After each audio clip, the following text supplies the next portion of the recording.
ऋतुप्रेमाचे भाग 4.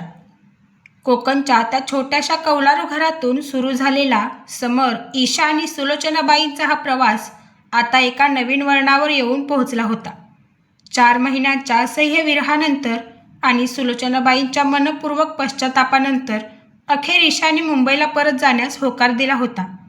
रत्नागिरीहून मुंबईकडे येताना गाडीमध्ये एक वेगळीच शांतता होती. पण ही शांतता आधीसारखी जीव घेणारी नव्हती, तर ती सुखाची आणि समाधानाची होती. समर गाडी चालवत होता आणि शेजारच्या सीटवर बसलेल्या ईशाकडे तो वारंवार प्रेमाने पाहत होता. ईशाच्या चेहऱ्यावर अजूनही थोडी अस्वस्थता होती, पण समरचा हात तिच्या हातात असल्यामुळे तिला सुरक्षित वाटत होते. मागच्या सीटवर बसलेल्या सुलोचनाबाई देवाचे आभार मानत होत्या. मुंबईत पोहोचल्यावर सुलोचनाबाईंनी ईशाचे स्वागत अगदी एखाद्या घराच्या लक्ष्मीसारखे केले. दारात माप ओलांडून त्यांनी ईशाला घरात घेतले. ज्या हातांनी त्यांनी ईशाला घराबाहेर जाण्यास सांगितले होते, त्याच हातांनी आज तिची आरती ओवाळली. समरच्या चेहऱ्यावरचे ते दर्दनाक भाव आता पूर्णपणे नाहीसे झाले होते. त्यांचे घर पुन्हा एकदा हसू खेळू लागले होते. सुलोचनाबाई कोणतीही घाई न करता पुढच्याच महिन्यात समर आणि ईशाच्या लग्नाचा मुहूर्त काढला. अनाथाश्रमातील मेरी मॅडम आणि तिथली लहान मुले या लग्नासाठी विशेष निमंत्रित होती. कथेचा पूर्वार्ध जणू एका सुखाच्या अंताकडे सरकत होता, पण नियतीच्या मनात काहीतरी वेगळेच शिजत होते. लग्नाला अवघे 2 दिवस उरले होते. घरात पाहुण्यांची आणि लग्नाच्या तयारीची घाई सुरू होती. ईशा तिच्या खोलीत बसून लग्नाचे कपडे पाहत होती. तिचे आयुष्य इतके सुंदर होईल असा विचार तिने कधीच केला नव्हता. अनाथ असल्याचा जो डाग तिच्या कपाळावर होता, तो सुलोचनाबाईंच्या प्रेमाने पुसून टाकला होता. तेवढ्यात घराची बेल वाजली. समर ऑफिसच्या काही महत्त्वाच्या कामासाठी बाहेर गेला होता आणि सुलोचनाबाई स्वयंपाकघरात होत्या. ईशाने खोलीबाहेर येऊन मुख्य दरवाजा उघडला. दरवाजा उघडताच समोर एक वयस्कर मध्यमवयीन गृहस्थ उभे होते. त्यांचे केस पांढरे झाले होते. डोळ्यांवर चष्मा होता आणि त्यांच्या चेहऱ्यावर एक वेगळीच अस्वस्थता आणि भीती दिसत होती. त्यांनी महागडे कपडे घातले होते, त्यावरून ते खूप श्रीमंत कुटुंबातील असावेत असे वाटत होते. हा बोला, कोण हवे आहे? ईशाने अतिशय प्रेमाने विचारले. त्या गृहस्थांनी ईशाच्या चेहऱ्याकडे पाहिले. ईशाचा तो चेहरा, तिचे ते डोळे आणि तिच्या गळ्यातील ती साधी चेन पाहताच त्या गृहस्थांचे डोळे पाणावले. त्यांचे ओठ थरथरू लागले. त्यांनी खिशातून एक जुना डाग पडलेला फोटो काढला. त्या फोटोमध्ये एक लहान मुलगी आणि तिची आई होती. त्या फोटोतील लहान मुलीचा चेहरा हुबेहूब ईशाच्या लहानपणीसारखा होता. ईशा, तू ईशाच आहेस ना? आनंदराव देशमुखांची मुलगी? त्या गृहस्थांचा आवाज भीतीने आणि आनंदाने कातर झाला. ईशा ते नाव ऐकून जागीच थिजली. आनंदराव देशमुख हे नाव तिने तिच्या अनाथाश्रमाच्या जुन्या फाईल्समध्ये वाचले होते, जे तिच्या वडिलांचे नाव होते. तुम्ही कोण आहात आणि तुम्हाला माझ्या वडिलांचे नाव कसे माहीत? ईशाने घाबरत विचारले. ते गृहस्थ घरात पाऊल टाकत म्हणाले, ईशा, मीच तुझा दुर्दैवी बाप आहे, आनंदराव देशमुख. मी तुला अनाथाश्रमात सोडले नव्हते बाळा. तुझा जन्म झाल्यावर आपल्या कुटुंबात मालमत्तेवरून खूप वाद झाले होते. माझ्या सख्या भावांनी तुला आणि तुझ्या आईला मारण्याचा कट रचला होता. एका रात्री त्यांनी माझ्यावर हल्ला केला आणि मी कोमात गेलो. जेव्हा मला शुद्ध आली, तेव्हा मला सांगण्यात आले की तुझी आई आणि तू एका अपघातात मरण पावला आहात. मी वर्षानुवर्षे याच दुःखात जगलो, पण काही दिवसांपूर्वीच माझ्या त्या भावाने मरताना पापातून मुक्त होण्यासाठी मला खरे सांगितले की त्याने तुझ्या आईला मारले, पण एका दयेपोटी तुला अनाथाश्रमाच्या दारात सोडून दिले होते. मी तेव्हापासून तुझा शोध घेत आहे आणि आज मेरी मॅडमकडून मला समजले की तू इथे आहेस. आनंदराव देशमुखांचे हे बोलणे ऐकून ईशाच्या डोक्यावर जणू आभाळच कोसळले. जी मुलगी आयुष्यभर स्वतःला अनाथ समजत होती, तिने अनाथ असण्याचा एवढा मोठा त्रास सहन केला होता, आज अचानक तिचा करोडपती बाप तिच्यासमोर उभा होता. सुलोचनाबाई ही स्वयंपाकघरातून बाहेर आल्या आणि त्यांनी हे सर्व ऐकले. त्याही थक्क झाल्या. पण ट्विस्ट इथे संपत नव्हता. खरा धक्कादायक ट्विस्ट आता समोर येणार होता. पाहूया तो धक्कादायक ट्विस्ट कोणता आहे. तेवढ्यात घराचा दरवाजा उघडून समर आत आला. त्याच्या हातात लग्नाची काही निमंत्रण पत्रिकांची पाकिटे होती. आई, बघ मी पत्रिका आणल्या.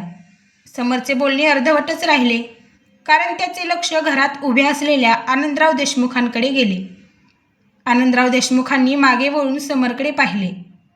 समरला पाहताच आनंदरावांच्या चेहऱ्यावरचा आनंद गायब झाला आणि तिथे तीव्र संताप आणि भीती दाटून आली. समरसुद्धा आनंदरावांना पाहून प्रचंड थक्क झाला होता. त्याच्या हातातील पत्रिका जमिनीवर पडल्या. सर, तुम्ही इथे? समरच्या मुखातून शब्द बाहेर पडले. सुलोचनाबाईंनी आश्चर्याने विचारले. समर, तू यांना ओळखतोस? समरने जड आवाजात सांगितले. हो आई, हे आनंदराव देशमुख आहेत, माझ्या कंपनीचे सर्वात मोठे बिझनेस पार्टनर आणि क्लायंट. पण सर, तुम्ही ईशाच्या घरी म्हणजे आमच्या घरी काय करताय? आनंदरावांनी समरकडे संतापाने बोट दाखवले आणि ईशाकडे वळून म्हणाले. ईशा, तू या मुलाशी लग्न करणार आहेस? नाही, हे लग्न होऊ शकत नाही. मी हे लग्न कधीच होऊ देणार नाही. घरात शांतता पसरली. ईशाने रडत विचारले. पण बाबा, का? समर खूप चांगला मुलगा आहे. त्यांनी आणि त्यांच्या आईने मला स्वीकारले आहे. आनंदराव देशमुखांनी एक अत्यंत भयानक सत्य बाहेर काढले. ते ओरडून म्हणाले, कारण या समरच्या वडिलांनी म्हणजे सुलोचनाच्या नवऱ्याने माझ्या बिझनेसमध्ये करोडोंचा घोटाळा केला होता. जेव्हा मी त्यांच्यावर कायदेशीर कारवाई करायला निघालो तेव्हा त्यांनी माझ्या सख्ख्या भावांसोबत हातमिळवणी केली होती. मला कोमात पाठवण्याच्या आणि तुझ्या आईचा जीव घेण्याच्या त्या रात्रीच्या कटात या समरचे वडीलसुद्धा सामील होते. ज्या सुलोचनाने तुला अनाथ म्हणून घराबाहेर काढले, तिच्याच नवऱ्यामुळे तू आज अनाथ झाली होतीस. हे कुटुंब तुझ्या आईचे मारेकरी आहे ईशा. आनंदरावांचे हे शब्द ऐकताच सुलोचनाबाई जागीच कोसळल्या. त्यांना त्यांच्या मृत नवऱ्याच्या या काळ्या भूतकाळाची अजिबात कल्पना नव्हती. समरचे डोळे आश्चर्याने आणि दुःखाने मोठे झाले. त्याचे वडील एका गुन्ह्यात सामील होते आणि ज्या मुलीवर तो जीवापाड प्रेम करत होता, तिच्याच कुटुंबाला उद्ध्वस्त करण्यात त्याच्या वडिलांचा हात होता. हे ऐकून त्याचे जगच कोलमडून पडले. ईशाने समरकडे पाहिले. तिच्या डोळ्यात आता प्रेमासोबतच एक प्रचंड भीती आणि संभ्रम निर्माण झाला होता. ज्या प्रेमासाठी ती एवढी झगडली, तेच प्रेम आता तिच्या आईच्या मृत्यूच्या आणि तिच्या अनाथ असण्याच्या कारणाशी जोडले गेले होते. नियतीने असा खेळ खेळला होता जिथे प्रेमाचा उंबरठा ओलांडण्यापूर्वीच भूतकाळाच्या एका भयानक सावलीने सुखाचे सगळे रंग उडवून लावले होते. आता ईशा काय करणार? ती समरच्या वडिलांच्या पापामुळे समरचे प्रेम नाकारणार की समर तिला या धर्मसंकटातून बाहेर काढणार? पाहूया पुढे काय होते. आनंदराव देशमुखांच्या त्या एका विधानाने संपूर्ण घरात जणू वीज कोसळली होती. ज्या खोलीत काही वेळापूर्वी लग्नाच्या सनईचे सूर ऐकू येत होते, तिथे आता फक्त हुंदके आणि अस्वस्थ करणारी शांतता उरली होती. समर तिथेच जमिनीत पाय रोवून उभा होता. त्याच्या हातातील लग्नपत्रिका जमिनीवर विखुरल्या होत्या. त्याचे स्वतःचे वडील, ज्यांना तो आजवर आपला आदर्श मानत होता, ते एका स्त्रीच्या मृत्यूला आणि ईशाच्या अनाथ होण्याला कारणीभूत होते. हे सत्य पचवणे त्याच्यासाठी असह्य होते. सुलोचनाबाई जमिनीवर बसून दोन्ही हातांनी आपले डोके धरून रडत होत्या. नाही, हे खोटे आहे. त्यांनी बिझनेसमध्ये काही चुक्या केल्या असतील, पण ते कोणाचा जीव घेण्याच्या कटात सामील असू शकत नाहीत. आनंदरावजी, तुम्ही काहीतरी गैरसमज करून घेत आहात. सुलोचनाबाईंचा आवाज भीतीने कापत होता. गैरसमज? आनंदराव देशमुख संतापाने लाल झाले होते. त्यांनी आपल्या कोटाच्या खिशातून काही जुनी कोर्टाची कागदपत्रे आणि बॅगेतून पोलीस केसची फाईल काढली व ती समरच्या तोंडावर फेकली. हे बघ समर, ही तुझ्या वडिलांच्या मृत्यूपूर्वीची ती डायरी आणि बँक स्टेटमेंट्स आहेत, जे पोलिसांनी मला काही वर्षांपूर्वी सुपूर्द केले होते. माझ्या अपघाताच्या अगदी 2 दिवस आधी तुझ्या वडिलांच्या खात्यातून माझ्या भावाच्या खात्यात 50 लाख रुपये ट्रान्स्फर झाले होते. कशासाठी होते ते पैसे? मला या जगातून हटवण्यासाठी. सुलोचनाबाई, तुमच्या पतीने स्वतःच्या पापावर पांढरे कापड टाकण्यासाठी माझ्या संपूर्ण कुटुंबाचा बळी दिला आणि आज आज त्यांची सून म्हणून मी माझ्या मुलीला तुमच्या घरात पाठवू? कधीच नाही. ईशा भिंतीला टेकून उभी होती. तिचे डोळे शून्यात हरवले होते. ते एका अशा चक्रव्यूहात अडकली होती जिथून बाहेर पडण्याचा कोणताही मार्ग नव्हता. ज्या समरच्या प्रेमाने तिला जगण्याची नवी उमेद दिली, ज्या सुलोचनाबाईंनी तिला आईची माया दिली, त्याच कुटुंबाचा पाया तिच्या आईच्या रक्तावर रचला गेला होता. तिने रडत रडत समरकडे पाहिले. समरच्या डोळ्यांतून वाहणारे अश्रू त्याच्या वडिलांच्या पापाची साक्ष देत होते. समर, हे खरं आहे का रे? ईशाचा आवाज पार खचला होता. समरने त्या फाईलमधील कागदपत्रे पाहिली. त्याच्या वडिलांची सही आणि ते बँक डिटेल्स हुबेहूब होते. समरचे डोके शरमेने आणि दुःखाने खाली झुकले. तो ईशाच्या जवळ गेला, पण तिच्या अंगाला स्पर्श करण्याची त्याची हिंमत झाली नाही. ईशा, मला माहीत नव्हते. जर मला जराही सुगावा असता की माझ्या वडिलांमुळे तुझ्यावर हे दिवस आले आहेत, तर मी कधीच तुझ्यासमोर येण्याची हिंमत केली नसती.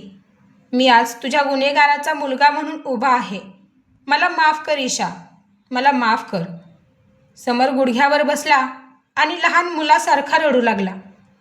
आनंदरावांनी ईशाचा हात धरला. चल ईशा, या घरात आपले एक पाऊलही थांबायला नको. ज्या हातांनी तुझ्या आईचा संसार उद्ध्वस्त केला, त्या हातांनी घातलेले मंगळसूत्र तुझ्या गळ्यात कधीच शोभणार नाही. चल माझ्यासोबत. ईशाचा पाय निघत नव्हता.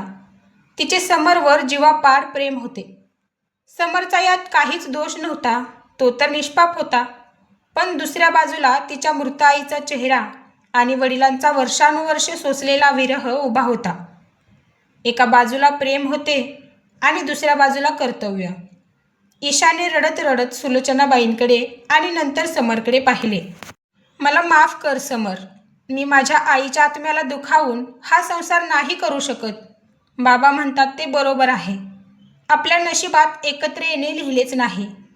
आपण जेव्हा जेव्हा जवळ येण्याचा प्रयत्न करतो, तेव्हा नियती आपल्याला दूर ढकलते. ईशाने हुंदका दिला. तिने तिच्या हातातील लग्नाची अंगठी काढली आणि ती समरच्या समोर जमिनीवर ठेवली. ईशा, प्लीज असं करू नकोस. मी तुझ्याशिवाय जगू शकणार नाही. समरने तिचा पदर धरून गयावया केली, पण ईशाने आपले डोळे घट्ट मिटले. स्वतःच्या मनावर दगड ठेवला आणि ती आनंदराव देशमुखांसोबत त्या घराबाहेर निघून गेली. राहुलने समरला सावरण्याचा प्रयत्न केला, पण समर आता पूर्णपणे खचला होता. तो घरातून बाहेर पडला आणि आपल्या गाडीत बसून वेगाने निघून गेला. त्याला स्वतःचा, आपल्या अस्तित्वाचा प्रचंड राग येत होता. गाडी चालवताना त्याच्या डोळ्यासमोर फक्त ईशाचा तो रडवेला चेहरा येत होता. त्याने गाडी समुद्राच्या किनाऱ्यावर नेऊन थांबवली आणि तो अथांग समुद्राकडे पाहत तासनतास रडत राहिला. दुसऱ्या बाजूला आनंदराव देशमुख ईशाला त्यांच्या आलिशान बंगल्यावर घेऊन आले होते. तो बंगला खूप मोठा होता. सर्व सुखसोयी होत्या, पण ईशासाठी तो एक पिंजरा होता. ती आपल्या खोलीत शांत बसून राहिली. तिने अन्नपाण्याचा त्याग केला होता. आनंदरावांना आपल्या मुलीची ही अवस्था पाहून खूप वाईट वाटत होते, पण त्यांनी सुलोचनाबाईंच्या कुटुंबावरील त्यांचा राग कमी होत नव्हता. 2 दिवस उलटून गेले.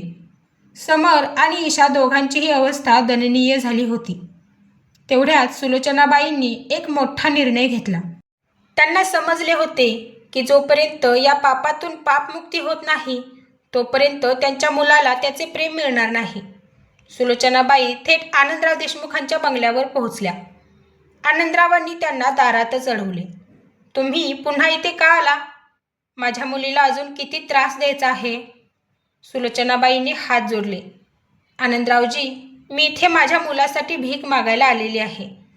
मी इथे माझ्या पतीच्या पापाची शिक्षा भोगायला आले आहे. माझ्या पतीने जे केले ते अत्यंत अमानुष होते. मी माझी सगळी मालमत्ता, हे घर, आमचा बिझनेस तुमच्या नावे करायला तयार आहे. माझ्या पतीच्या वाट्याचे जे काही आहे ते मी तुमच्या चरणी अर्पण करते, पण माझ्या निष्पाप मुलाला शिक्षा देऊ नका. समरचा यात काहीच दोष नाही. तो ईशाशिवाय मरेल. जर तुम्हाला कोणाचा बळी हवा असेल तर माझा जीव घ्या, पण त्या दोघांना एकत्र येऊ द्या. खोलीच्या दारात उभी राहून ईशा सुलोचनाबाईंचे हे बोलणे ऐकत होती. सुलोचनाबाईंचा हा त्याग आणि आपल्या मुलाप्रती असलेले प्रेम पाहून आनंदरावांचे मन थोडे विरघळले.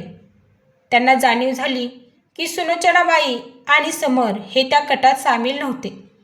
भूतकाळातील बदलाच्या आगीत ते दोन निष्पाप जीवांचे भविष्य होरपळून टाकत होते. तेवढ्यात राहुलचा फोन सुलोचनाबाईंच्या मोबाईलवर आला. सुलोचनाबाईंनी फोन उचलला आणि राहुलचा घाबरलेला आवाज ऐकू आला. काकू, लवकर सिव्हिल हॉस्पिटलमध्ये या. समरच्या गाडीचा प्रचंड मोठा अपघात झाला आहे. त्याची अवस्था खूप गंभीर आहे. हा निरोप ऐकताच ईशाच्या हातातील पाण्याचा ग्लास जमिनीवर पडून फुटला. तिच्या तोंडचे पाणी पळाले. समरच्या अपघाताची बातमी ऐकून तिचे हृदय जणू थांबलेच होते. भूतकाळातील एका भयानक सत्यामुळे समर आणि ईशाचे नाते लग्नाच्या मांडवातून तुटेल. ईशा आपल्या वडिलांसोबत निघून गेली तेव्हा समर दुःखाच्या खाईत लोटला गेला आहे. सुलोचनाबाई स्वतःच्या पतीच्या पापाची किंमत चुकवण्यासाठी ईशाच्या दारात गेल्या आहेत.